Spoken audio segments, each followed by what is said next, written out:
Hello and welcome to the 16th episode of the KurosawaCast. I am as ever your host, Robert Beams, and I'm joined by my good friend, the filmmaker and film teacher, Craig Ennis. Hello, Craig. How are you? I'm good. Yeah, we didn't coordinate today. We've just ended up in uniform. Yeah. Yeah.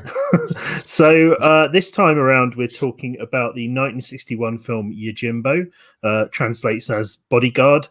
The character famously as remade in the Clint Eastwood Sergio Leone film Fistful is a man with no name.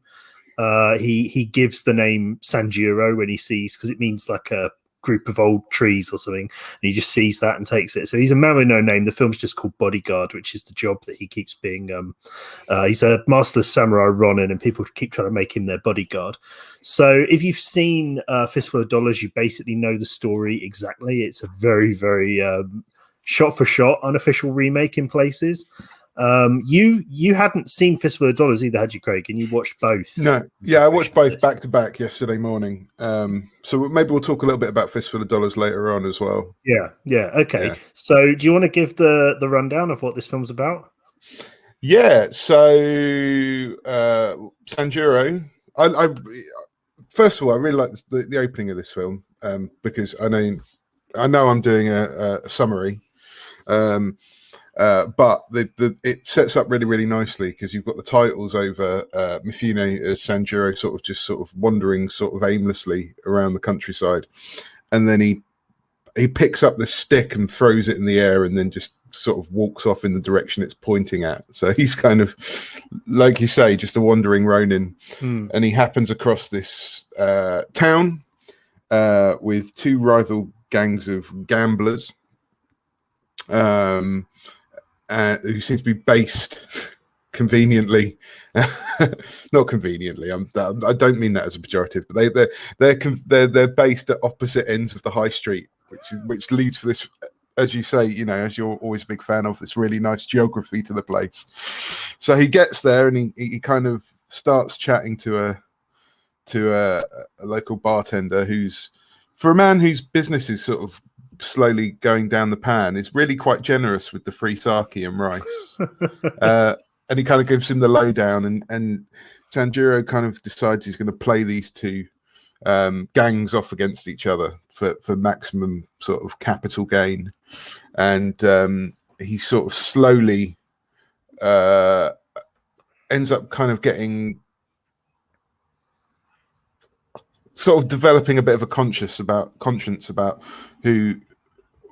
what this gang war is doing to some of the members of the town, and sort of takes sides by the end of it, really, to a certain degree. And then it all leads to a nice big showdown, and then he goes on his merry way. Indeed, yeah, that is basically it. Craig and I play in a D&D campaign that I DM.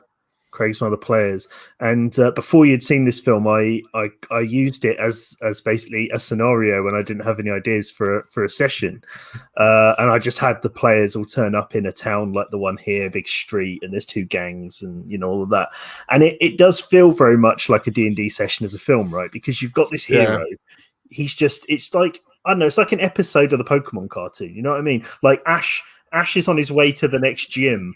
But on his way to the next gym, he'll just encounter some random blokes, and they've got some issues. It's very episodic. Like, this feels like it could just be the chapter in. It's one minor chapter in this guy's life as he goes on his journey. It could be an episode of. I mean, obviously, Kung Fu was heavily influenced by westerns and Japanese cinema. Anyway, it could be an episode of Kung Fu. Yeah. Could be an episode of the Bill Bixby.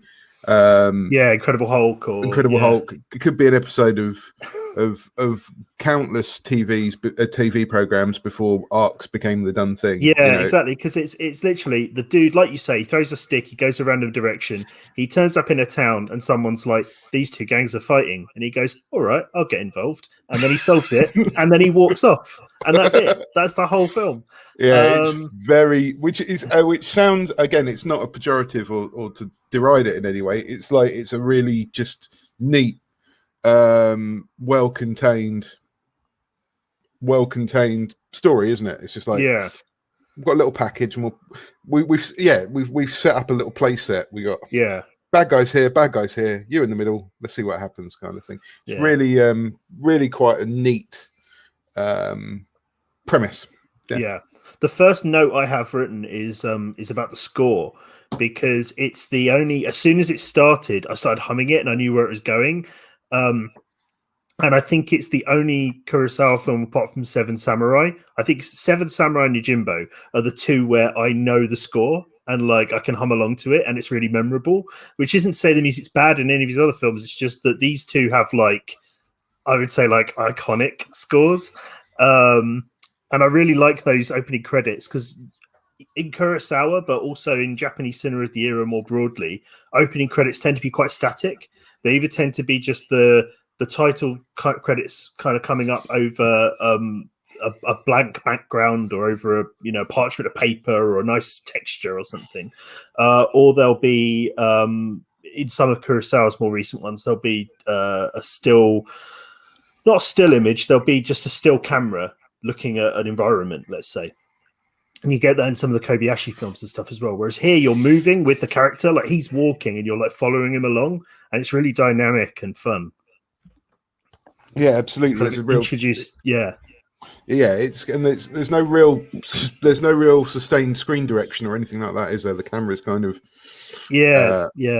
following him left and right, up and down, back and forth. Yeah, it will like undulate over one shoulder, over the other. It pans down to his feet at one point. It's quite fluid, which is interesting, especially because the rest of the film is much more tripody, isn't it? Like the most of the film is much more like set up, and I haven't noticed this previously, so it's possible it's a factor in all of his films going back, and I just hadn't really thought about it.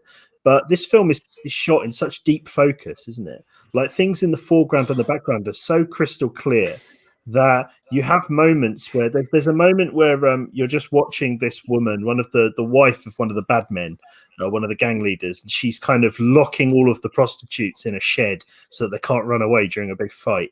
And you watch her hurrying around and you're watching her from like above, and she's just kind of whipping them all into some place and getting them all into this room. And then the camera just pans over and it's a close-up on Mifune watching out of a window. And you wouldn't know that was a camera that was necessarily rigged for a close-up, right? Because you start in a shot looking out of a window at some other stuff going on in the distance. So it just shows the depth of field that we're talking about in this film. There's another bit later on where the Mifune's one big ally, the bartender you mentioned, he's been like strung up, not hanging by the neck, but he's like been hogtied, I guess. He's hanging from a rope.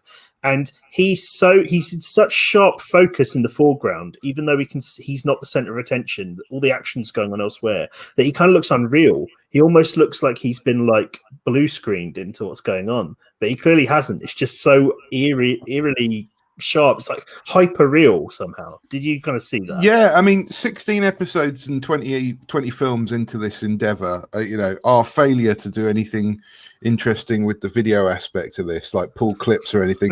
This is the film where like that failure is most writ large, I think, because the framing throughout and the camera work throughout is incredible. There's lots of kind of really interesting sort of like where the cinemascope's used, sort of you'll get three people in a close-up in the same frame, like two people with their backs to each other. A lot of kind of Brokeback Mountain poster framing with people kind of facing opposite directions, and you'd have two people sort of back to back facing up in directions. You'll have somebody else facing the camera right here, and there's lots of that sort of eye lines and kind of power dynamics within the frame where the conversation's going, where you might have Sanjuro sort of sitting, listening, considering, thinking about his next move, while you've got a crime boss and one of their underlings sort of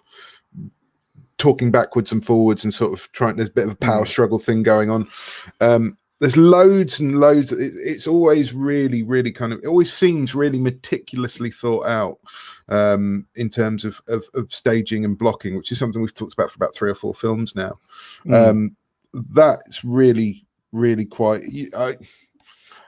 I didn't watch it through a second time, but I feel like this. You could have a field day with a close kind of real close analysis reading of this film, sort of.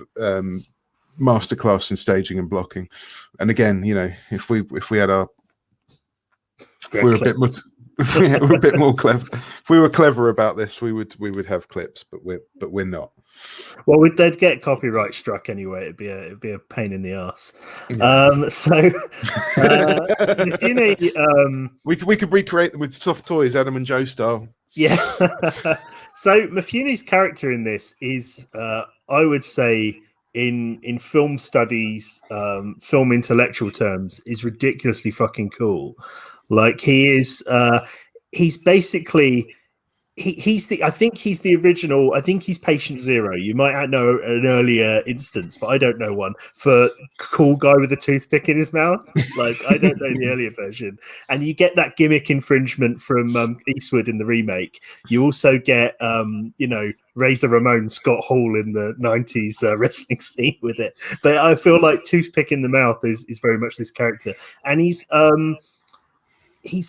so nonchalant and so cynical and so sarcastic, and he just doesn't give a shit about anything. Like he walks, I know, as you say, like later in the film, he's kind of, we talked in the Hidden Fortress episode about all of the strands that lead into Star Wars. I mean, in that context, this is the Han Solo, isn't it? This is the guy who, oh, he's a rogue. Oh, he's a bastard. Oh, he doesn't give a shit about anyone. He's just in it for the money, but he's secretly got a heart of gold and he's going to do the right thing in the end. I mean, he's that character, isn't he? The anti-hero, I suppose. Yeah. And I never liked Han Solo. Did you not like Sanjuro then? I rubbed up against it. I have to admit, for the first sort of 45 minutes, hour of the film, he's got some really great one-liners, and you kind of chuckle. Amazing one-liners. But that kind of cold detachedness, I don't know. It took me a while to sort of invest in him and the story, because I didn't feel like I could root for him. He reminded me of, I think I texted you, didn't I? He reminded me of Jose Mourinho, like just so arrogant. So there was I am a special one thing about him, and I rubbed up against it for the longest time, and it wasn't really until he started acting on the behalf of other people that I kind of got behind him. As much so I thought that it was really beautifully shot and well made. I was, for a good half an hour, 40 minutes of the film, going, I don't like this prick. He's funny, but I don't like him.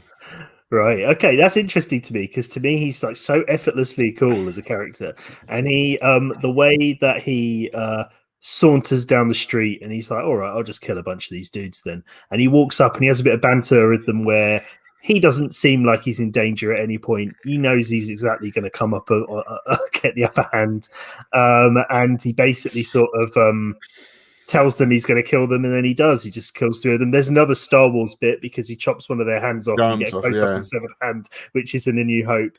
But the exchange there is really funny. There's loads of really witty one-liners. Memorable. The guy even boasts about. He's got the death sentence on 10 systems. Yeah, yeah, exactly. It's a complete lift, isn't it? Like it is. Yeah, you're right.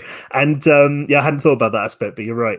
And then the bit that Eastwood then does in the Fistful of Dollars one, which is probably the most memorable moment for me out of both films, which is where he takes on the guys, then he walks over to the coffin guy and he says, "Oh, 2 coffins." Oh, actually 3 coffins. It's just such a badass thing to do. And I love him in this. So I love this character, but it's when he starts to care about the kind of stock good characters who turn up. There's like a poor, a woman who's been taken from her poor husband, and they've got a kid, and they're all really they're the only people in the film that are kind of shown to just be good, right? They're good I mean, people. And it's not particularly developed. It's like there's a small child who likes its mother. Yeah, and it's only when they turn up. But like I say, that was enough. Like I'm not like, oh, he was just there's no character. I don't need all that in a film like this. Just enough to hook me, and that was enough. It's only when he falls in with wanting to rescue them that he gets in trouble. You get the sense with this character that if when he does things for himself when he's out there in the world, just doing things on his own for himself, no interest in anybody else, he cannot be beaten. He's just the ultimate badass. It's when he sacrifices himself for other people that he gets in trouble. And a more kind of, let's say, emotionally developed version of the film would go into his loneliness and his kind of deeper inner angst. And I don't need any of that or want any of that. I'm quite happy with a badass kicky film, but like I just wanted a little bit of something to make me care, and that was enough at that point, and it pulled me in, and I did struggle up until that point. Did you not enjoy Mifune's performance because he's so full of these, like, it's the mannerisms, the kind of he's always sort of I don't know, grabbing his chin and moving around in a really fidgety way, and his walk is so fun. It is a fantastic performance. Because it is a, he does inhabit the character, and he inhabits it really well. I just didn't like the character, so that's a testament to the strength of the performance, if that makes sense. Yeah, like sure like I say, I don't know why Jose Mourinho popped in my head at early doors, but he did, and after that point, I just there was seemingly only one way back for him, but that was a long way back. That was a long way back for me. If I've made a Mourinho comparison, but the film did find that way back. I misunderstood because you WhatsApped me and you said Sanshiro equals Mourinho. So what I thought was that you meant the Susumu Fujita character who's in one scene, and he's in one scene and he turns up as this, like, he's the coach basically, isn't he? He's a sword coach, he's a teacher, right. And he turns up and he's all surly and he refuses to do what his boss wants. And he kind of makes some comments about, well, I'm only getting 2 Rio a month, and this guy's getting 30 Rio a month, or whatever it is. And I thought, he is Jose Mourinho, but you weren't even talking about him. I think there's a case for a lot of the characters in here. But anyway. So, I want to mention Daisuke Kato, who is, he's in Seven Samurai. He's one of the Seven Samurai. And he's also in Seven Samurai. I think he might be Kanbi's best friend. I think he might be the friend character. But he's in loads of Naruse films. He's popped up in loads of the Kurosawa films. And in this one, Daisuke Kato, I think it's his best role in his whole career, like from the films I've seen. Is he the giant? No. Daisuke Kato is the kind of ugly one, if you like. They paint massive big eyebrows on him. No, they put big eyebrows on him and big teeth on him. You can't miss him. He's the guy walking around. He's the brother of the Tetsuya Nakadai character. The thing is that he's dumb, and he's the one who helps carry the coffin. And he's got these ridiculously thick black eyebrows on and these big teeth in. And he's just like, every shot that he's in, he's just like kind of doing some sort of like big, like grimacing, gurning, surprise idiot face. And I found myself so drawn to him during the whole film. In this viewing, I've seen this film a bunch of times, so like I was watching different aspects of it. But have you seen him in a lot of films? Though he seems to be having so much fun in this role. The bit where he's told that his gang lost 2 men and the other gang lost 4 men, and he has to count it on his fingers. The way he's manipulated into carrying the coffin and all that stuff. I think he's hilarious in it, and the kind of pantomiming he does, because he carries the coffin into a graveyard, and he's been told there are scary ghosts in there, and that's why someone needs his help. So as he's carrying the coffin into the graveyard, he's like doing these really exaggerated, like scared reactions of possible ghosts. I think he's great in it. So I wanted to mention that anyway. This is also, it's the second appearance in a Kurosawa film by Tetsuya Nakadai, who plays the guy with the gun. Yeah, he's brilliant. He's amazing. And he loves Nakadai, that gun, doesn't he? He absolutely loves that gun. He loves it. But Nakadai's first. There is a bit that he really reminded. I don't know. He reminded me of. He comes because he's the younger brother, isn't he? And he is.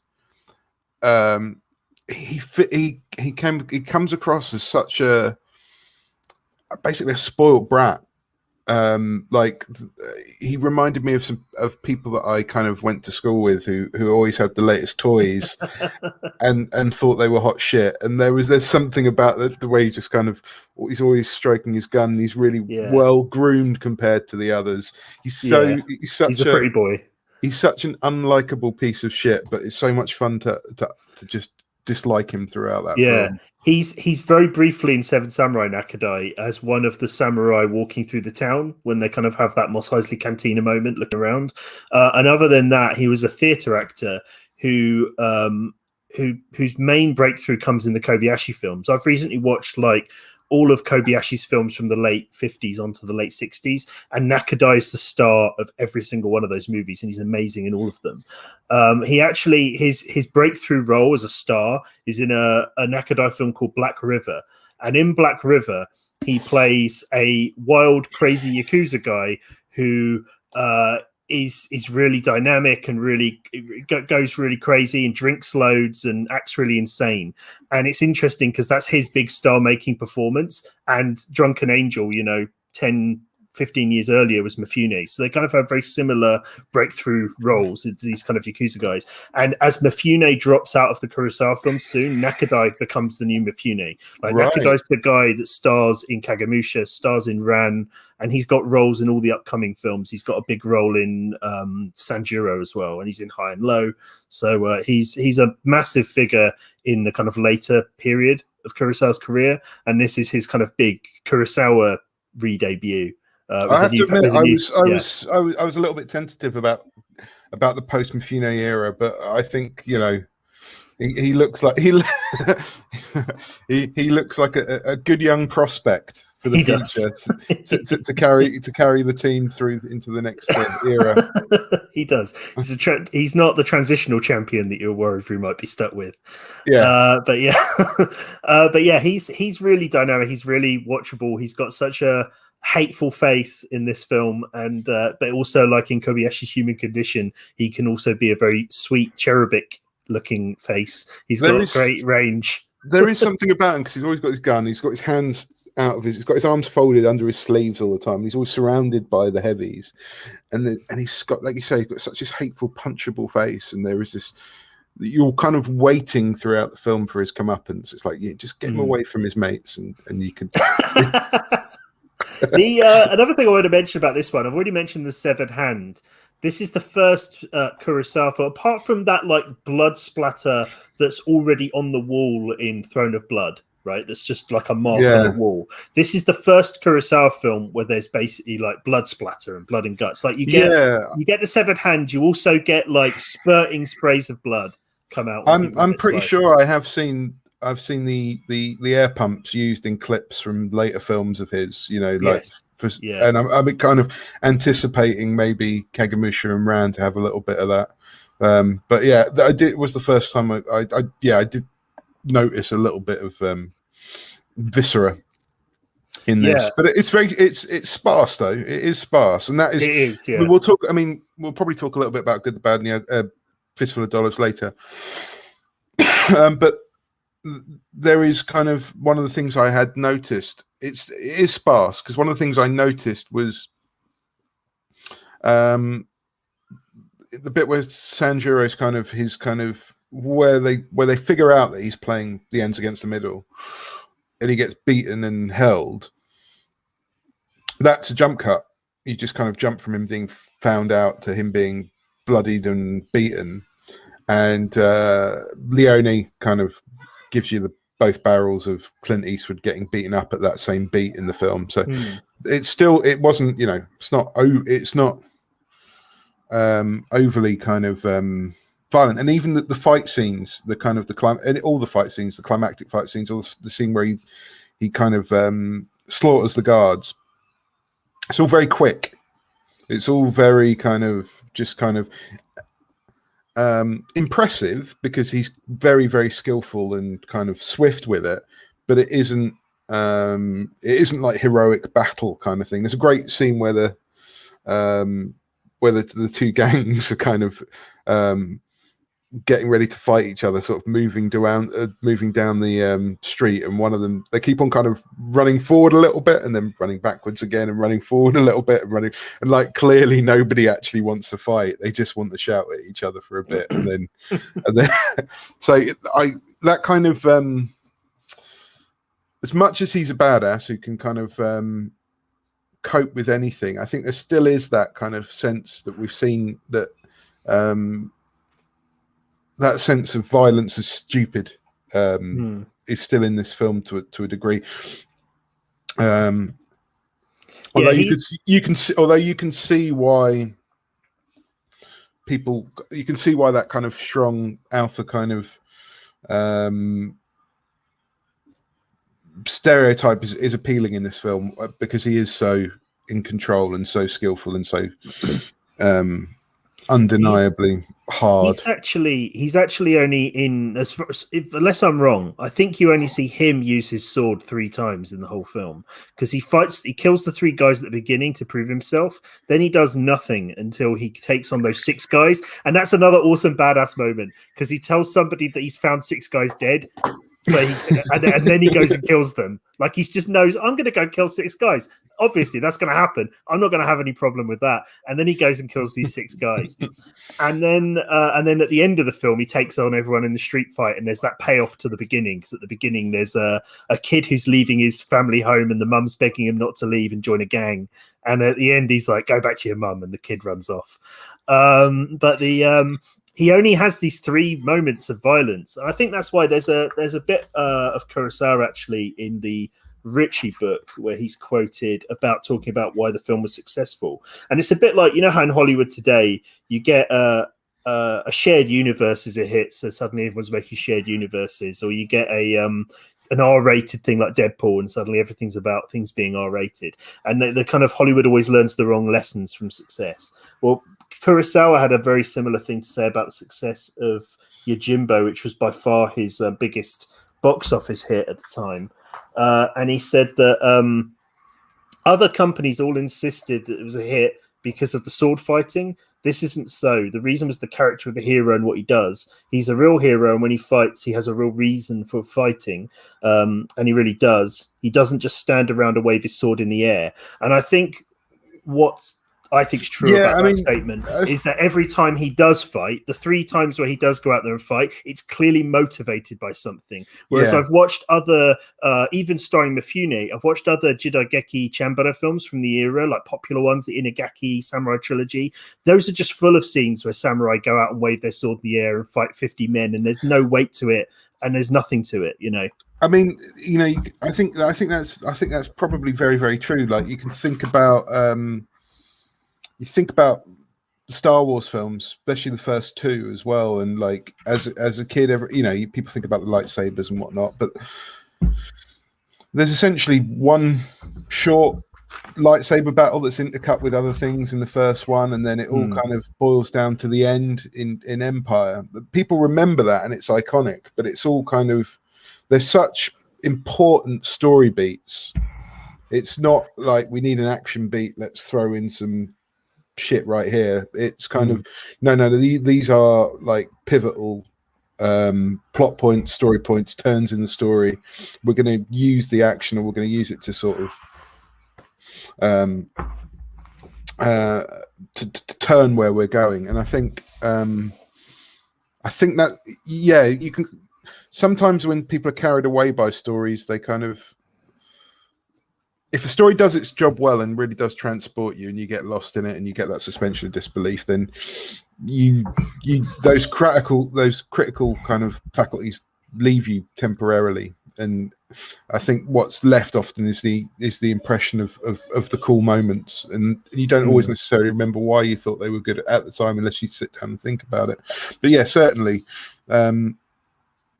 it's not all singing, all dancing, all action, is it? It's well deployed when it's used. Yeah, it's really spaced out. Most of the action in the film doesn't involve Mifune. We see more of the Nakadai character shooting people with his guns and the other gangs killing each other. Mifune really just has these 3 bursts where he's very quick, and it's something that I love about the character as well. And like, I do find the end battle is really quick, and you could kind of think in a traditional kind of I suppose Western mindset where we kind of want a certain thing from the climax, I can see why you might think, oh, that's a bit of a damp squib, because it comes so quickly, and he finishes the film really suddenly. But what's more engaging than the actual final battle is the bit with the gun. He says, "Let me die with holding my gun, because I don't feel like me without it." And it's like, I've got no bullets left, honest. And Sanjuro's kind of look at him weighing this thing up and goes, he's probably tricking me, but he's probably not going to be able to shoot me. So, but it's the it plays out, and he gives him the gun, and he's kind of like, and he shoots. He hasn't got the energy to aim. He hasn't got the energy to actually aim at Sanjuro and kill him off. And he kind of shoots this kind of impotent round off, and Sanjuro's just knelt beside him, going, "Yeah, I thought so." But it shows how influential Mifune was on Clint Eastwood's career, because that's basically Dirty Harry. Like, that's basically a bit where the guy's like, "Sure, you can have the gun, and I know you're going to try and kill me with it, but are you going to be able to? I don't think so, because I'm far better than you." Like, that's basically the inference. Because Mifune's not an idiot. He gives him the gun knowing there's probably another bullet and he's going to get shot. And he doesn't attempt to reach for his sword. He doesn't attempt to intervene. He just stares at him while the guy tries to shoot him. It's a reversal of Shane, isn't it? You know, the Jack Palance pick up the gun moment, where that was kind of used to show what an arsehole Jack Palance was. And that moment kind of has been kind of recycled and repurposed and reused throughout, hasn't it? But yeah, it's interesting you mentioned Shane, because Richie mentions it in the his book about the fact that it was a massive hit in Japan, Shane, like really massive favorite in Japan during this era.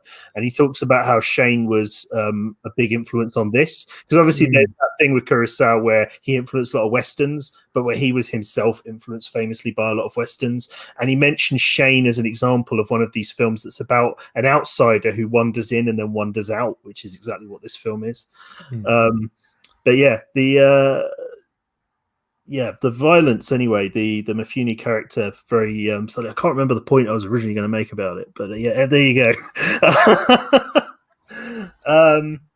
So any other thoughts on I mean, like I say, I did spend quite a lot of this film thinking I wasn't enjoying it, or detached from it, and then it pulled me back in and I enjoyed it.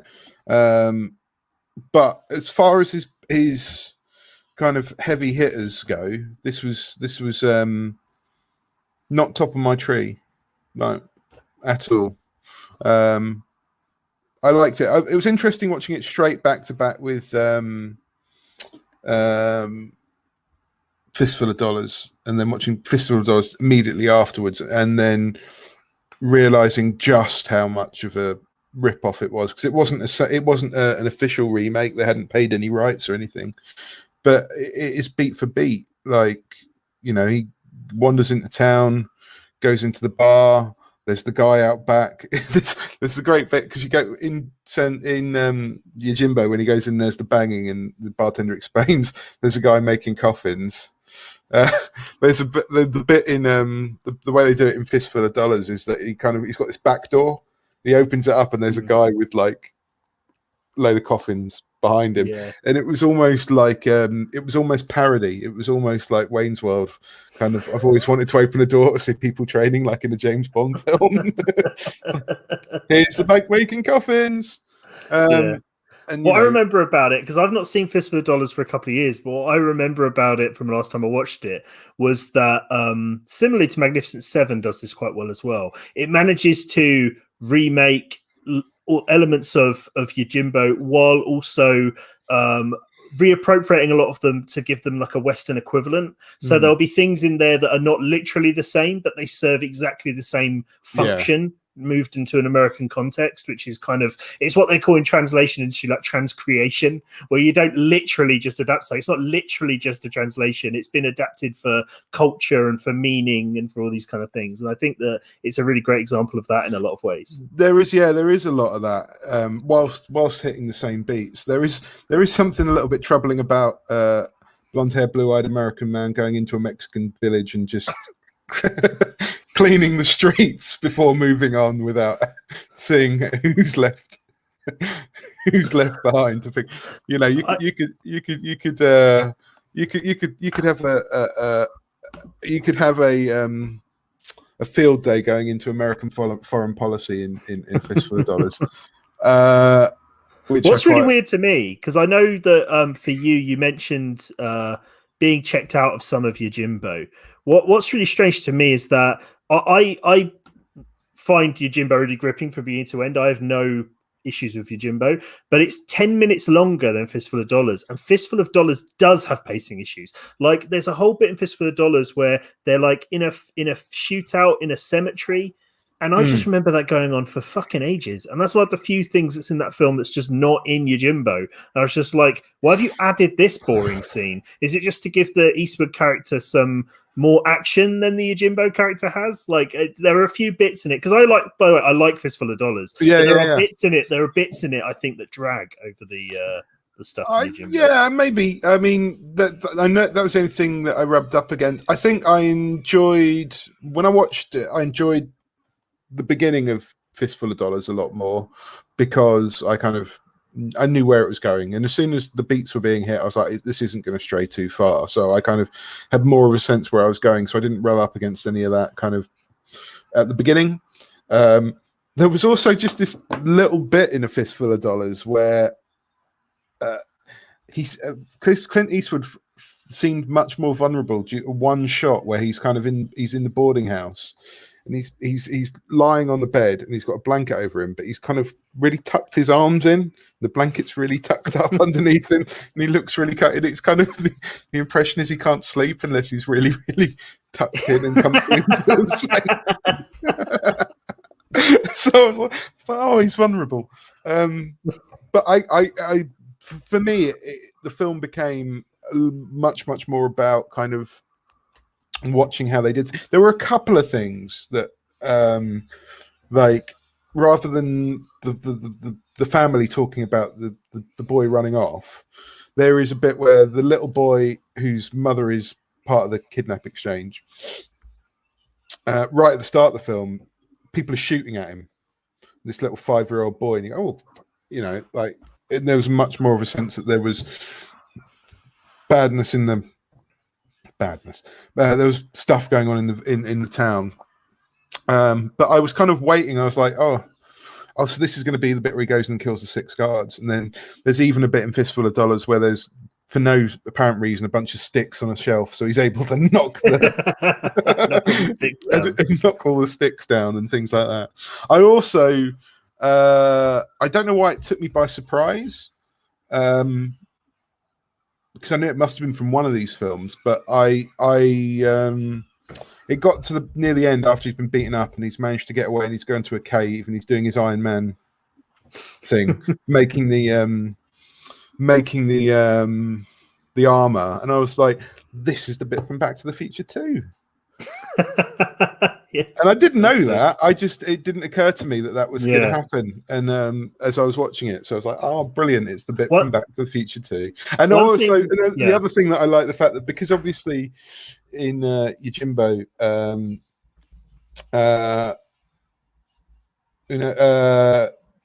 Nakadi, is it Nakadai? Nakadai's character's got the gun, and they've all got guns. So the Nakadai analog just has to have a better gun. They should have given him a badass sword. Yeah, he has to have a better gun. A thing that I really like in both films, and I couldn't tell you without rewatching Fistful of Dollars whether the Eastwood one's as good or I can't remember, but I remember it being good in both films, is the way that they sell the exhaustion and the kind of beaten upness after being beaten up. Because Mifune in Yojimbo, like there are loads of times in films you see someone acting weak, right? And I find it hard to buy into sometimes. It's just like, oh, come on, get up, just walk. Whereas you really get the sense in this when he's dragging himself around and he's all bloody that this guy cannot move right now, and it's taking everything he's got to drag himself an inch, and he really sells it. And from what I remember of Fistful of Dollars, the Eastwood stuff is equally well done in that regard as well. It is, yeah. I mean, for a start, you see him get beaten up, and there's also this great. Does he get beaten up by a giant though in Fistful of Dollars? He's not quite a giant. It's not quite because the guy in Yojimbo looks like a WWE wrestler. He does. And his name, do you know the surname of the giant? No. Is Rashomon. Oh, is it really? His shoot surname is Rashomon. No, it's not quite. He is a big, but he's more beefy than tall and and if I remember rightly, he's kind of dressed a bit like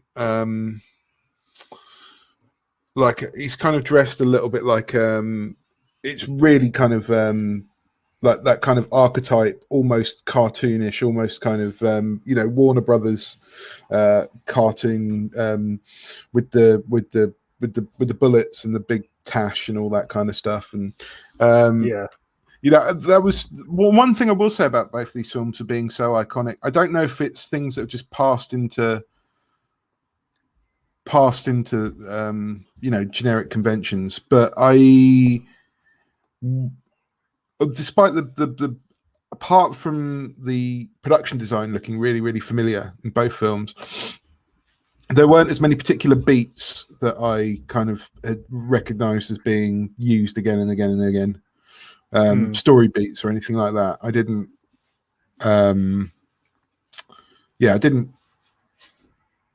feel like it had been plundered quite in that way, or maybe it's just that I haven't really watched the things that plunder it. I don't know if it's the originator of this as what I would consider a trope, because I guess there might be previous films I haven't seen that use this, but it's such a cliche in action movies, kung fu movies, anything like that, for the baddie to have one henchman who's very big. Yeah. Like that happens in Bond movies, that happens in all kinds of stuff. There's one big guy, and this is the earliest film I know of where one of the henchmen is just very big. That's like the issue, the one big guy henchman rule. Another thing I would say about it. Actually, that's weird. You should say that, because when you were talking about the score as well, I looked up Dr. No, because there is that kind of. There's a very kind of. Although there's this very kind of Dave Brubeck kind of. There's these Dave Brubeck kind of notes in it. There's something slightly jazzy about some of the music in places as well. Not just a hint of it. There was something that reminded me of Bond about the film, and Bond. And so I looked up Dr. No just to check when that was made, and it was the year after. Okay. So it just must be kind of the music and the note and the kind of tone that was floating around in consciousness before that kind of era. Do you know what I mean? There's also, this is a really random pull, but there's also one musical refrain in the film that's identical to a kind of musical sting that's used by either Nickelodeon or Cartoon Network or somebody. There's one of those cartoon channels in the US has like a logo thing where the music goes da, da, da, da, da, da, da, or something like that. And that is in this film note for note. Like it's stolen from Yojimbo wholesale. Something else I want to mention is Kurosawa talks about his motivation for making the film, and you might not know from watching it that this was another social problem film, but Kurosawa had earnest intentions with the film. But I would argue they may be. The fact that I respond to them is arguably why I like the Yojimbo character. Does Donald Ritchie describe it as a failure on that level again? He actually doesn't. Ritchie, because Ritchie talks up the fact that he refuses tragedy, he refuses melodrama, he insists upon making a comedy, and he talks about that as being a strength of it, that Kurosawa doesn't fall into his usual, I guess, like didactic sort of trap on it. And I think that's fair. I think it's true. But he says, Kurosawa said, for a long time I'd wanted to make a really interesting film. You could take that out of context, couldn't you? It finally turned into this picture. The story is so ideally interesting that it's surprising no one else had thought of it. The idea is about rivalry on both sides, and both sides being equally bad. He's the enlightened centrist here. We all know what that's like. We're all equally caught in the middle, and it's impossible to choose between evils. Myself, I've always wanted to somehow stop these senseless battles of bad against bad, but we're all more or less weak, and I've never been able to. That's why the hero in this is different from us. He's able to stand squarely in the middle and stop the fight. It's with this hero in mind that I made the film, and I think that sums up for me. Is that taken from the Lib Dem manifesto? I think that sums up for me though, like the obvious sort of both sides centrism of that aside. I think that's part of why I react strongly to the Yojimbo character when he's being a dick, because the thing is that like when he's sitting up on that high perch and he's just watching these two gangs and he's just laughing, there is something there of how we all of us feel helpless, don't we? Right? In some way, we're not able to change these big things. We're in the middle of lots of stuff that goes on in our life. That's why here's a character who stands up in the middle, doesn't give a fuck, and kind of gives a finger to both ends, and just is kind of going to insert himself in the middle and just set the cat amongst the pigeons. And in the context of two gangs of douchebags, that's fun. And he finds just enough. He finds just enough kind of purpose and kind of. He finds just enough purpose and sort of goodness to sort of be able to do something on even small, liberate one family, whatever, and just pull out of that situation before moving on. Because he just kind of rolls through town, decimates it, and rolls back out again. Yeah, it's interesting actually, because the D&D session that we ran ended up in typical D&D murder hobo style. I ended up with you guys basically destroying the town, burning down the buildings, leaving everybody dead, carcasses everywhere, and you moved on. That's not a million miles away from the ending of Yojimbo. Yeah, true. Something else I wanted to mention actually, because I've remembered my stray thought from earlier, was I was talking about how the ending could seem anticlimactic. That battle, I can understand why people might think, oh, he did that very quickly. I think for me, the reason it's the toilet and then moved on. Yeah, exactly. I think the reason for me that it's exciting, the reason for me that it's so fun to watch that end battle, if you can even call it that end skirmish, is the fact that he has that same extreme competence that's really appealing of like the swordsman from Seven Samurai. You know the duel in Seven Samurai, and it all comes down to the fact that one of them is going to strike first, and the master swordsman, he's going to strike once, but it's going to be the absolute perfect time. And this is basically that writ over 6 or 7 dudes. He walks down the street and he's like, that guy's gone, that guy's gone, that guy's gone. And I think that's really fun as well. I mean, it's played very similarly in Fistful of Dollars. He does the ruse where, no, not those ones. Yes, sorry. Similar in Fistful of Dollars, because he does a ruse. He does the ruse because he's like, it would come undone if the guy aimed for the head. But let's put that to one side. But it's not, because it is about these. It's about the power battle that exists within the town that the hero's got no stake in. There is never any real physical danger. So, like, the idea of a big, long, climactic battle is kind of against the point of the film anyway. What you're really looking for is resolution in civic control. So that's what we need to get to. It's but it's so funny though, because the town has this politician who just tries to ingratiate himself with absolutely everybody.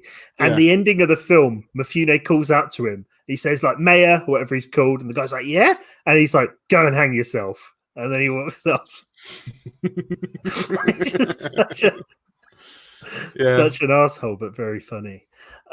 So let's put it on the high and low ratings. This is one where I'm anticipating something interesting, because usually things end up in the top right, but I'm getting the feeling with what you said about the photography of it, it might be an appreciation over enjoyment on this one. Yeah, I would go.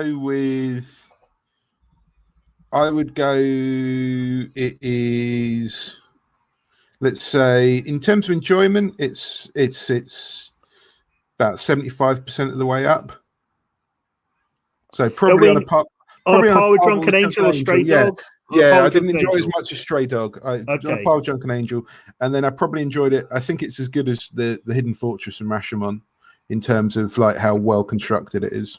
Okay, interesting. I'm really excited to find out what you think of Sanjuro, because Sanjuro is considered, I would say, obviously the lesser of the two of these two films about this guy. I probably enjoy it more than.